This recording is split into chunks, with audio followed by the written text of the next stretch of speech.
Arica TV presenta Arica Informa. ¿Cómo están? Bienvenidos a las noticias. Gracias por acompañarnos. Vamos de inmediato con las informaciones. El gobernador regional Jorge Díaz ve positivo para el 7% del Fondo Nacional de Desarrollo Regional, un quinto retiro sin condiciones. El gobernador regional Jorge Díaz Ibarra sostuvo que un rescate universal de dinero desde las AFP, libre de condiciones, podría mejorar la oferta o diversidad de proyectos que recibe el Fondo Social del concurso del 7% FNDR 2022, que en estos momentos se encuentra en plena etapa de postulaciones. El planteamiento del jefe regional es que, al haber disponibilidad de recursos que las personas puedan gastar con libertad en sus necesidades básicas, el concurso podría recibir iniciativas distintas de aquellas que solo buscan paliar los efectos negativos de la pandemia en la economía familiar, como ha ocurrido en procesos anteriores. Así, el jefe regional se mostró más partidario de la reforma constitucional que refunde distintas mociones de diputados, algunos de la DC, igual que él, que del proyecto de ley alternativo ingresado la semana pasada por el gobierno al Congreso, precisamente para frenar el anterior intento de rescate de dinero de las AFP. Indicó que cada persona es propietaria de sus fondos y por ello debe tener libertad para gastarlos en lo que mejor le parezca o requiera de acuerdo a sus propias necesidades. Resulta fundamental que haya un quinto retiro del sistema de capitalización individual para que las familias puedan enfrentar el deterioro económico causado por la pandemia. Pero lo importante es que se hagan con sus fondos lo que estimen conveniente porque les pertenecen, refrendó. La libertad de acción para gastar los recursos extraídos es precisamente la diferencia clave entre ambos proyectos, puesto que la iniciativa del gobierno hasta ahora solo permitía que se destinen para fines específicos como pago de pensión de alimentos, créditos hipotecarios de una primera vivienda y deudas de salud, entre otros. Y el diputado Enrique Lee aprobó proyecto que promueve una ley de protección e inclusión para personas con condición de espectro autismo. En su intervención en la Cámara, el doctor Enrique Lee destacó el trabajo unido por grandes luchas que el sentido común abraza y reconoció el trabajo del exdiputado Luis Rocaful López. Este proyecto establece normas para el acceso a la información contenidas en señaléticas, utilizando señalizaciones asequibles, apoyos visuales e incorpora la capacitación para docentes y asistentes de la educación, además de incentivar el desarrollo personal, la autonomía y la igualdad de oportunidades de las personas en el espectro autista. El diputado Enrique Lee destacó que cuando nosotros los representantes políticos nos unimos en torno a grandes luchas que el sentido común abraza, resulta como consecuencia natural y obvia una mejor calidad de vida de aquellas personas y familias que no han tenido la debida atención del Estado. Por eso es tan importante derribar barreras, a veces artificiales, polarizaciones, inconducentes y unirnos en torno a estos grandes objetivos, expresó el parlamentario. Felicito a las organizaciones, a las familias y a las madres que empujaron y guiaron este proyecto y reconozco y felicito también a las autoras de este proyecto.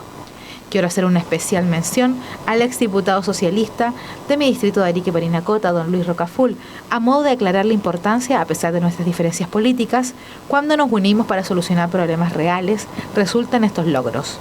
Un gran paso adelante en favor de las personas con condición de espectro autista.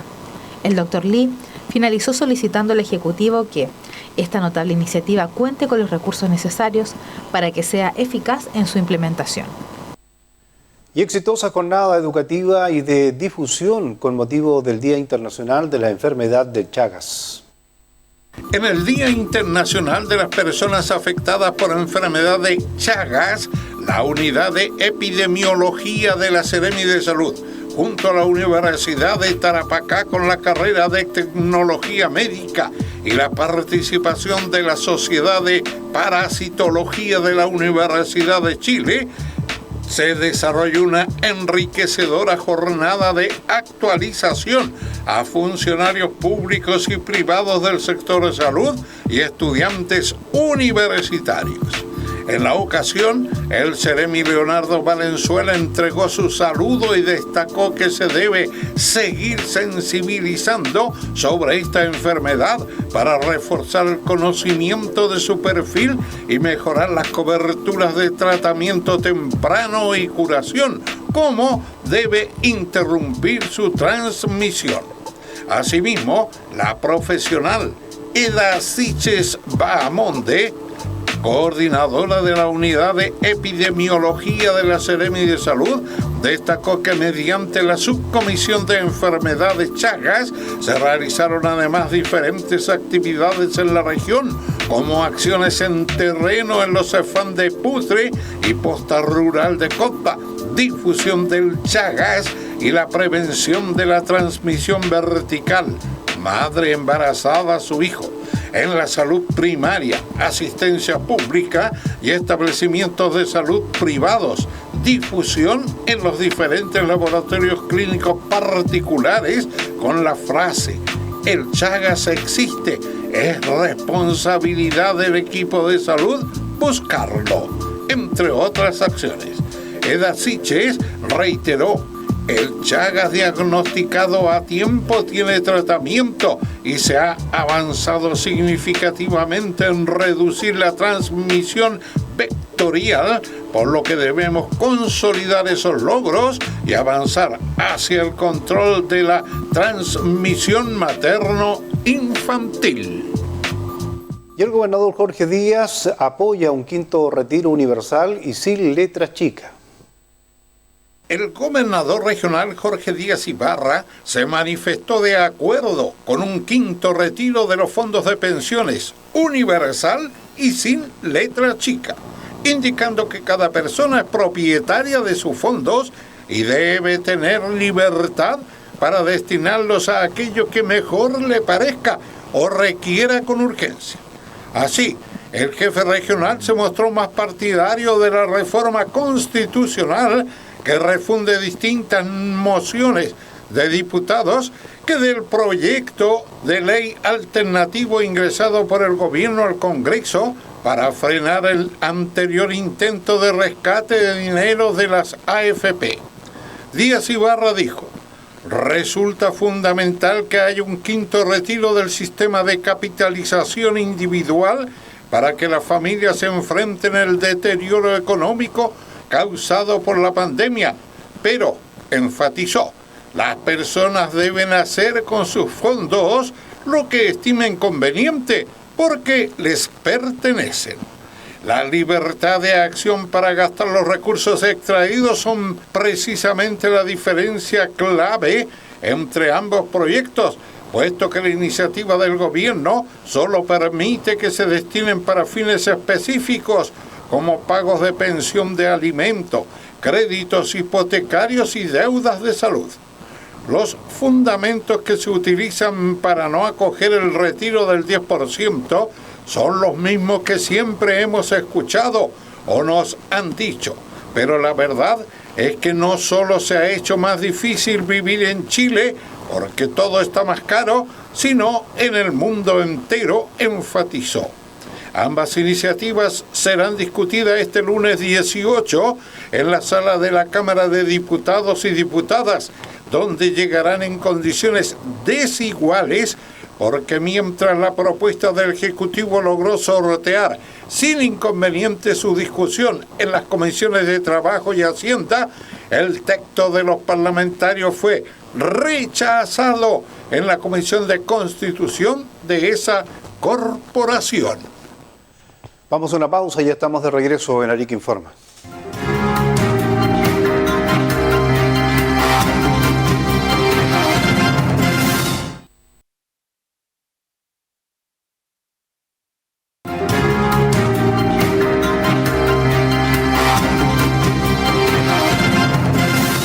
Estamos de regreso en Arica Informa. Está con nosotros el senador José Miguel Insulza. ¿Cómo está, senador? Gusto de saludarlo. ¿Cómo están? Buenas tardes. ¿Cómo está, senador? Muy bien, muchas gracias.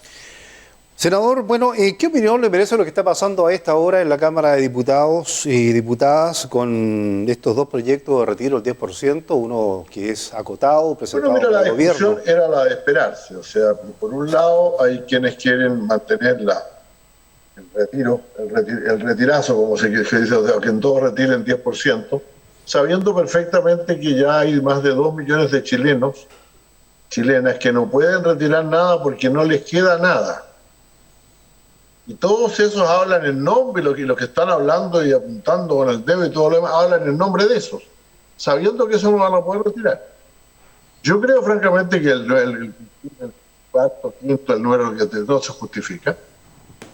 Voy a aceptar, sin embargo, efectivamente si me toca votarlo, el proyecto del gobierno. El proyecto del gobierno por lo menos focaliza. Todos aquellos que a uno le preguntan por la calle, ¿por qué no vota por mí? ¿No vota el proyecto cuando yo tengo que pagar mi hipoteca? Eso está incluido en el proyecto del gobierno. ¿Por qué no vota porque tengo que pagar una grave enfermedad que sufrí? Eso está incluido en el proyecto del gobierno. ¿Por qué no vota a favor cuando yo necesito tal cosa? Está también en el proyecto. Entonces la verdad es que es bastante discutible que se requiera plata para más hoy. Claro. Fíjese usted, don Luis, fíjese usted que así como pasa cuando hay huelgas del cobre, las casas automotrices están listas para vender todos los automóviles que se van a comprar con el quinto retiro. Esa gente lo va a pasar mal si se rechaza. Los que tienen la cantidad de automóviles lista para venderlos. Y además pensaba que las AFP también están listas para recibir la plata que les va a pasar el señor que saque sus 5 millones de pesos y meta los 5 millones de pesos en una APB, es decir, un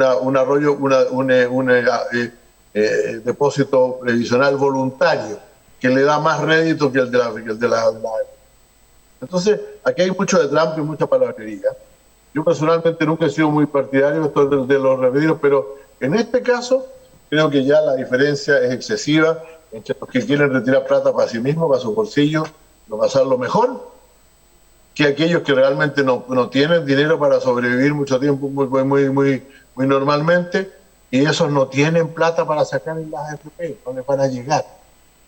O sea, ¿para qué le cuentan cuentos a la gente?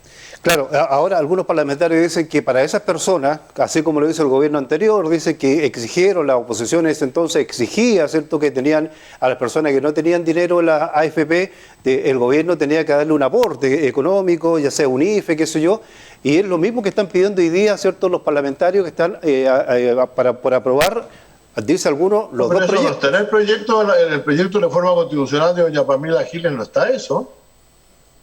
No, pero lo que pasa es que como están cambiando para otros, lo pide, en su proyecto no lo pide, pero pide que se ponga en el proyecto del gobierno. No puede ser, si el gobierno quiere hacerlo, lo hará. Claro, eso es lo que está diciendo. Entonces, y lo otro que dice, bueno, el año pasado, los dos últimos retiros, los dos últimos retiros decían, ya no teníamos el problema que no había ayuda del Estado, porque ahí estaba el IFE, que incluso fue universal y que muchas personas que estuvieron trabajando recibieron también este IFE. Y además se aprobaron 2 proyectos más del retiro del 10%, las mismas personas que están en el gobierno. Eso es así, eso es efectivo, tiene razón, es cierto. Yo creo que realmente los del año pasado y al final, recibiendo IFE, el IFE no creo que fuera compatible con recibir más plata. Mire, si el gran problema de fondo, don Luis, no es ninguna de las cosas que hemos estado hablando aquí. El problema es simplemente que si nosotros le echamos más plata al mercado, y no hay más bienes que comprar, los precios van a subir y toda la plata que se van a llevar por un lado con el retiro, se la van a gastar por otro lado con la inflación. Claro. Eso parece que nadie lo toma en cuenta. Otro tema, senador, para aprovechar el tiempo, en el Senado se aprobó el proyecto que endurece las sanciones a quienes utilicen niños menores de edad en delitos, por ejemplo. Sí, este proyecto estuvo bastante tiempo y efectivamente endurece las sanciones a los que... El problema del texto anterior del Código Penal es que hablaba de los que se valieren de niños. Entonces, en el fondo, usaban un niño para cometer un delito. Y la verdad es que hoy día en muchos delitos los niños participan, son participantes del delito. Esa es la realidad. Tenemos que proteger a los niños para que los niños no sean participantes de delitos. Y por eso decimos, mira, el señor que acomete un delito en que participe un niño va a tener un agravante.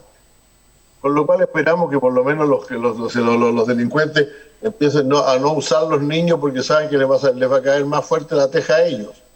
No es un proyecto contra los niños, es un proyecto contra los adultos que participan en delitos contra niños. Exactamente. O con niños, perdón. Bueno, eso fue aprobado, ¿no? Sí, eso está aprobado ya, sí, ya pasó. Ya es ley de la República, sí.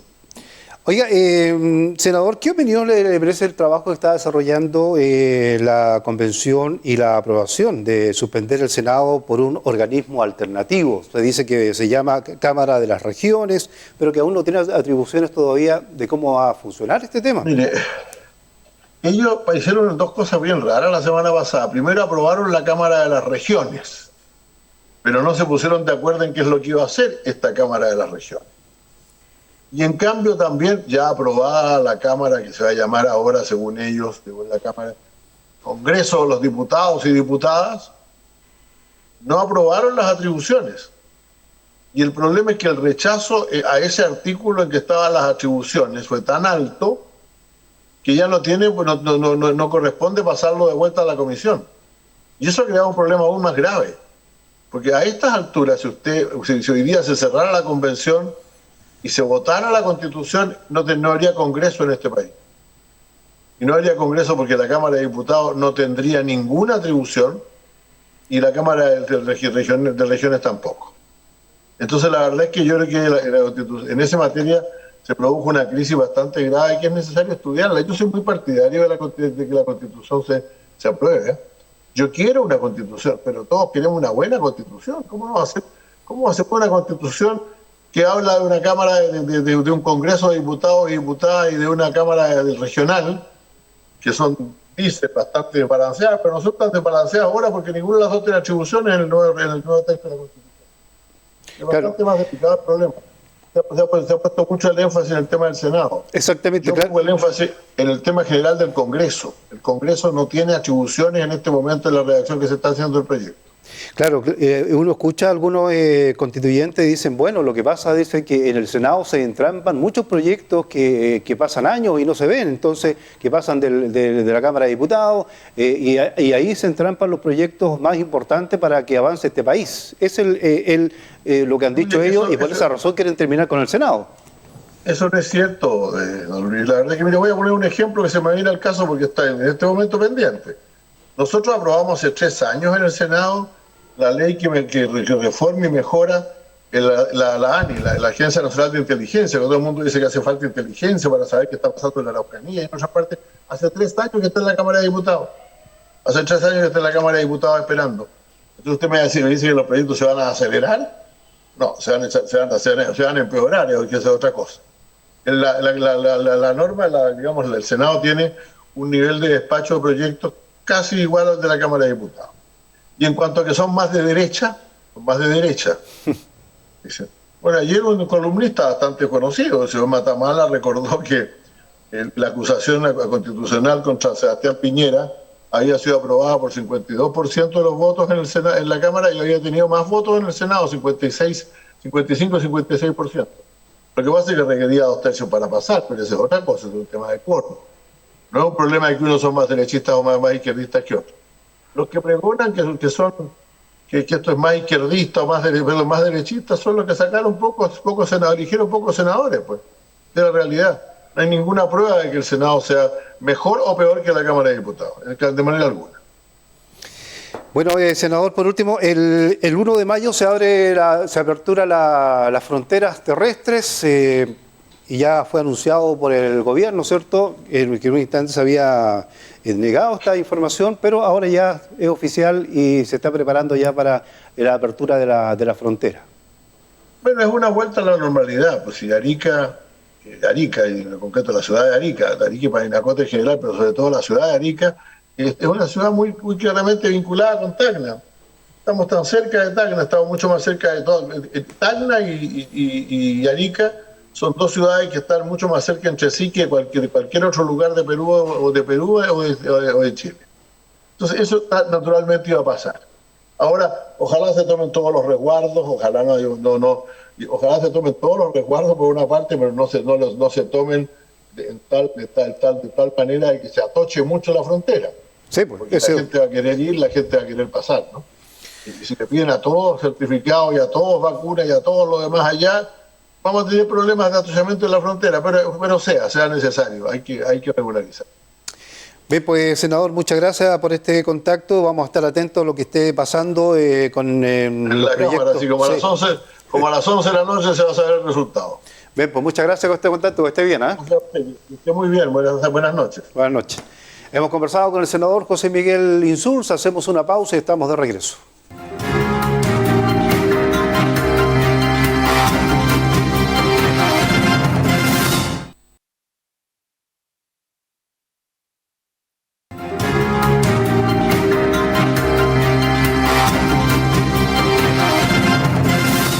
Bueno, estamos de regreso en Arica Informa junto con el ex gran maestro de la Logia de Chile, don Luis Riveros Cornejo, además ex rector de la Universidad de Chile. ¿Cómo está una vez más? Hola, buenas noches. Buenas noches a usted y a todos los televidentes. Bueno, de visita en la región para reuniones, actividades con... Reuniones, proyectos en desarrollo con distintos grupos, incluyendo amigos de la Universidad de Tarapacá. Pero una visita breve, pero espero que productiva. Hablé un poquito de lo que está pasando desde la mirada que tiene usted, ¿cierto? Lo que está pasando hoy día en el país, hoy día, por ejemplo, está todas las noticias ahí en la Cámara de Diputados y Diputadas con el tema de los retiros del 10%, ¿cierto? El retiro acotado que mandó el gobierno a última hora, que todos dicen, están haciendo lo mismo que el gobierno anterior, ¿cierto? Tratando de parar un poco este tema. Y el otro retiro universal sin letra chica, como dicen los parlamentarios. Claro. Bueno, yo creo que es una discusión política, en primer lugar, ¿no es cierto? Estrictamente. Yo creo que los retiros hoy día tienen menos justificación que lo que tuvieron antes. Porque hoy día la gente más pobre, que es la gente que más necesita recursos para enfrentar sus distintas situaciones, es la gente que ya no tiene fondos que retirar. Y entonces crea una sensación de inequidad, ¿no? Por una parte. Y por otra parte, yo creo que lo que tenemos que pensar como sociedad es que lo que estamos haciendo es decirle a las personas, a los ahorrantes, los fondos previsionales, que saquen su ahorro para poder gastar.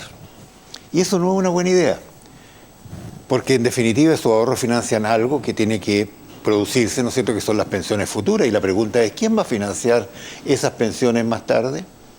Estos políticos no, porque esto se va a producir 10 o 15 años más tarde, y entonces se va a discutir quizás qué alternativa para financiar un monto muy significativo de recursos y que obviamente van a alimentar un fondo de pensiones que ya está bastante disminuido y con pensiones que en promedio son bastante misérrimas. Entonces estamos disparando, como se dice, chuteando un problema hacia el futuro. Y yo creo que eso es muy importante para poder tomar una decisión. Ahora, siempre, naturalmente, ¿no es cierto?, uno dice, mire, las personas tienen necesidades, quieren hacer esto, lo otro, hay que ayudarlas. Bueno, pero para eso se crearon y se deben crear, digamos, mecanismos focalizados de recursos dirigidos a esas personas. No me parece tampoco esto de que el retiro sea para ciertos usos. ¿Cómo certificamos eso, por ejemplo? Que yo puedo retirar del fondo de pensiones para poder pagar una deuda o para poder pagar las tarjetas de las casas. ¿Cómo certifico eso? Eso va a significar colas y colas de gente tratando, ¿no es cierto?, de tomar sus fondos para usarlo. Me parece a mí que no es una buena idea, no tiene un sentido práctico, no tiene un sistema de administración adecuado. Entonces yo creo, digamos, de que esta discusión debiera cambiarse de giro y debiera ser el gobierno está o no dispuesto a poner más bonos sobre la mesa para ayudar a las personas que efectivamente lo necesitan por su nivel de ingreso, su estatus ocupacional, y no hay que olvidar también la parte macroeconómica. Estos retiros alimentan un poquito más la inflación porque le metemos más recursos a la economía y la inflación es el impuesto más perverso para los pobres, porque le metes la mano al bolsillo y le sacas los recursos, digamos. ¿La clase media es la que más sufre esto? La clase media es la que más sufre y naturalmente los más pobres. Exactamente. ¿Y cómo ven ustedes, cierto, estas primeras semanas de la instalación del gobierno actual? Bueno, yo creo que es muy temprano para evaluar un gobierno, ¿ah? O sea, eso lo hacen los políticos. Yo que vengo de la academia, digamos, tenemos una manera un poquito más pausada de examinar estos problemas. Este gobierno lleva muy poco tiempo y no podemos decir, mira, el gobierno está mal, el gobierno está bien, ¿no es cierto?, porque ha cometido errores de esto o lo otro. Y todos sabemos que los gobiernos, sobre todo gobiernos de personas más bien inexpertas en política, que no es una crítica, naturalmente, cometen, digamos, todo tipo de faltas, ¿no es cierto?, y hay cierto desorden, están aprendiendo, digamos, el rodaje, el tejimaneje. Por lo tanto, yo creo que hay que esperar, digamos, unos 6 meses para evaluar efectivamente al gobierno. Los chilenos somos muy críticos. Hoy día vi que cayó nuevamente la aprobación del gobierno de forma significativa. 50 y tanto por ciento. Sí, entonces, claro, es una reacción un poquito visceral, un poquito sobre la marcha. Yo creo que hay que esperar un tiempo, digamos, para evaluar con objetividad, con la mayor objetividad posible. Claro, y en los próximos meses seguramente vamos a comenzar a ver también algunos mirando, ¿cierto?, los 4 años para ver los candidatos, ¿cierto?, cómo se van candidateando. Este país es así. Es el carrusel político, ¿verdad?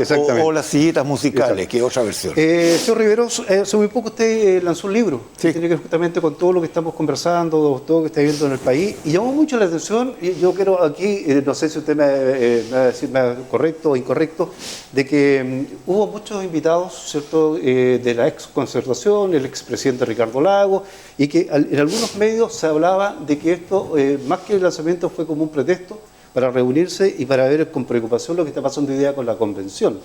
Y especialmente con uno de los temas que tiene que ver con el régimen político, donde hoy día se ha anunciado, ¿cierto?, la disolución, la suspensión del Senado por una nueva Cámara, la Cámara de las Regiones. Y esto se hizo en el barrio Yungay, que hoy día, ¿cierto?, vive el presidente, y en una peluquería que conocía a nivel nacional como es la francesa, la peluquería francesa. ¿Es cierto, no sé, que se reunieron, conversaron un poco sobre eso? Sí, efectivamente, pero fue una invitación que yo hice de manera muy transversal. Había ahí un exministro de la derecha, el ministro de Relaciones Exteriores, Fernando Felipe Errázuriz. Había otra persona de la democracia cristiana, Soledad Alvear, un ministro que es socialista, otro del PPD, ¿no es cierto? El expresidente de la Corte Suprema, Hugo Dolmech, que no está adscrito a ninguna de estas cosas, ¿no es cierto? Y 2 académicos, uno Premio Nacional de Ciencias Sociales, José Rodríguez Elizondo, y otro Fernando Montes, ¿no es cierto?, que es un jesuita que fue rector de la Universidad Alberto Hurtado, o sea, más transversal, y el presidente Lagos, porque el propósito era escuchar los planteamientos del presidente Lagos frente a nuestros planteamientos de inquietud, de cómo estaba marchando este rearme del país. Y todos coincidimos, digamos, de que la Convención Constitucional fue convocada para crear un sentimiento de unidad nacional y no de desunión nacional, primera cosa. Segundo, para atender las prioridades que reclamaba la gente. Vamos hablando del año 2019, reclamaba la gente pensiones, salud, educación y seguridad. Esos temas han permanecido básicamente ausentes.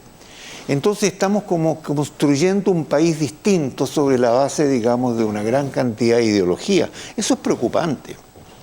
Es preocupante, me dicen, mira, va a desaparecer el Senado, muy bien. Y resulta que los carabineros ahora van a ser civiles, no carabineros, ¿no es cierto?, como una fuerza militarizada. Además, este va a ser un Estado plurinacional en que existirán estados independientes que serán las regiones del país. Y luego entonces uno dice, bueno, y además la Corte Suprema se transforma no en un poder del Estado, sino que en un sistema judicial, así básicamente como el registro civil, más o menos, ¿no? Entonces uno dice, nosotros no queríamos esto.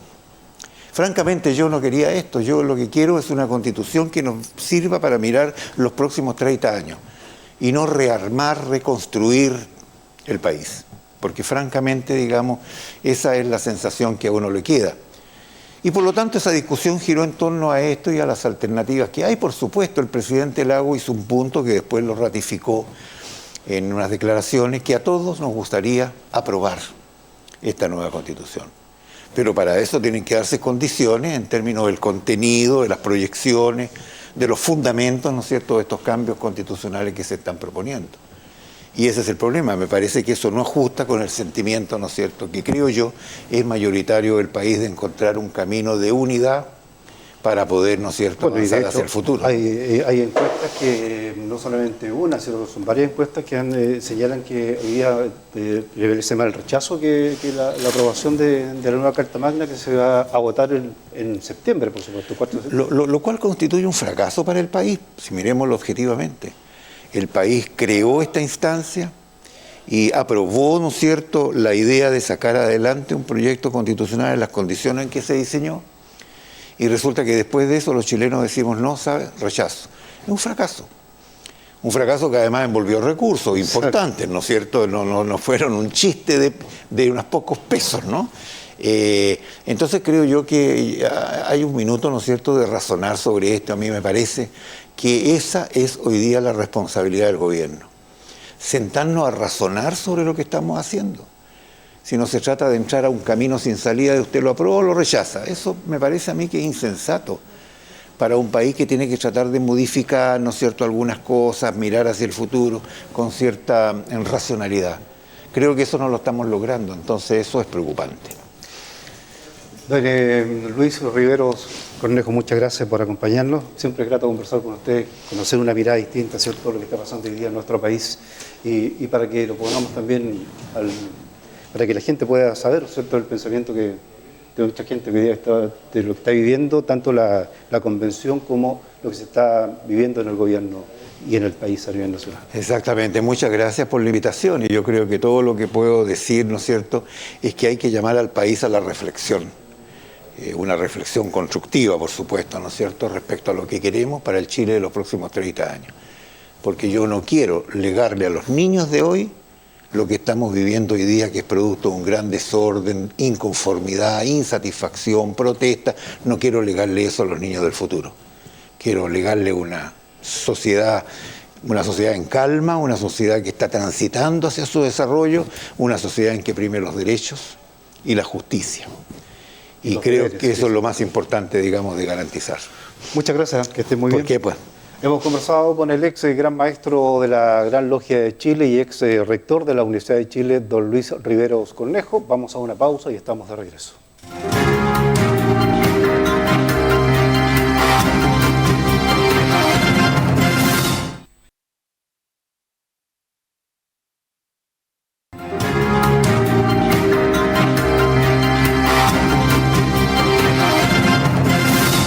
Estamos de regreso con más noticias. 2 carabineros fueron imputados en Arica por tráfico de drogas y asociación ilícita.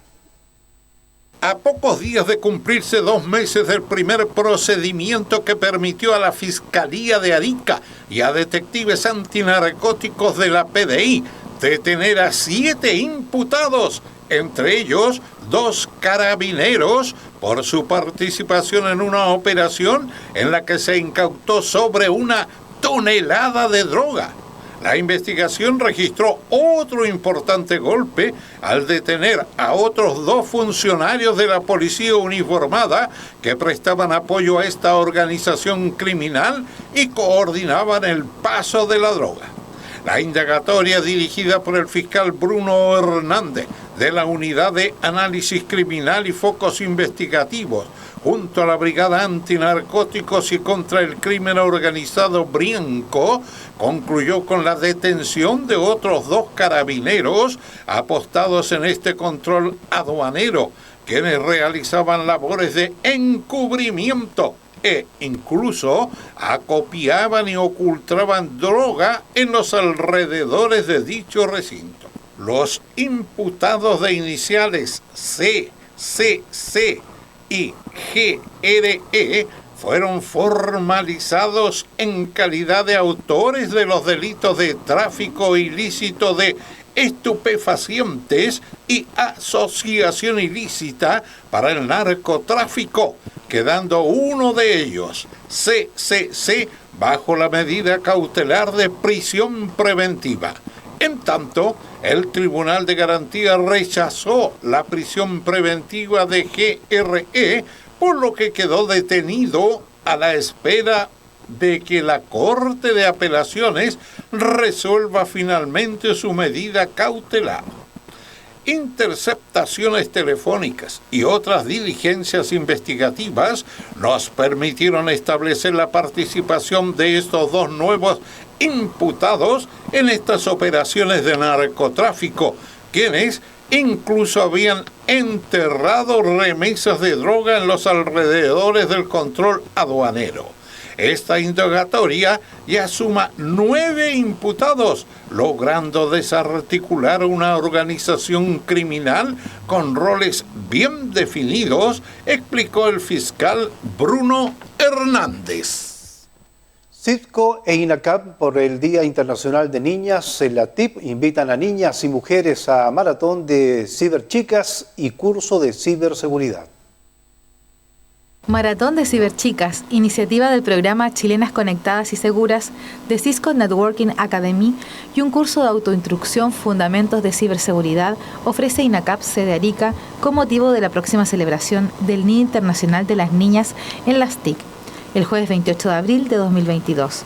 Así lo dio a conocer el docente inacapino Javier Moya Asante, quien recalcó que ambas actividades se efectuarán para motivar a las niñas y jóvenes a considerar materias de ciencia, tecnología y matemáticas en su desarrollo profesional, acelerando la transformación digital e inclusión de las mujeres en el mercado TI en Chile. Respecto al curso, Fundamentos de Ciberseguridad de Cisco, consta de 30 horas en forma autodidacta entre el 11 de abril y el 1 de mayo. Las inscripciones la pueden realizar a través del sitio web netacar.com. Quienes aprueben el curso Fundamentos de Seguridad de Cisco con un 70% o más en el primer intento tendrán la insignia digital. Aquellas que se inscriban tendrán el acceso al material y a realizar las evaluaciones de manera libre. Las invitamos a participar para que tengan más visibilidad en el sector tecnológico, agotó el profesor de INACAP, sede Arica. Terminamos las noticias, gracias por acompañarnos, siga con nosotros, ya viene Portavoz Noticias, que estén muy bien. Arica TV presentó Arica Informa.